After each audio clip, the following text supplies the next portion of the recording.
Viewers, দক্ষিণ হওয়া YouTube channel থেকে পাখিদের আড্ডা। আজকের বিকেলের আড্ডায় আমরা দেখব কে আগে দোলনায় চড়তে পারে। সো ভিউয়ার্স, বলা শেষ, কাজও শেষ, কিন্তু আমি দেখব আমার লেমনিও লোকে বলেছি যে দোলনায় উঠতে সে কতক্ষণ লাগায়, সেটা আমরা দেখতে চাই। আয় আয়, ও ওরে আল্লাহ, একটা পাখি বটে।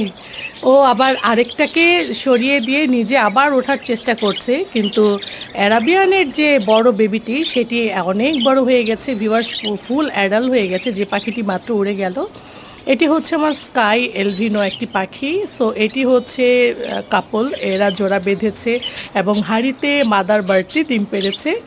খাঁচার মধ্যে এখন যে ডিমগুলো আছে সেটি হচ্ছে এই কাপলদের। সো ভিউয়ার্স, এদের চমৎকার চমৎকার বেবি হবে সেই প্রত্যাশা নিয়েই আছি। তো আমাদের আজকের বিকেলে ছোট্ট একটি গল্প ছিল আপনাদের জন্য। তো আপনারা ভালো থাকুন, সুস্থ থাকুন, আল্লাহ হাফেজ।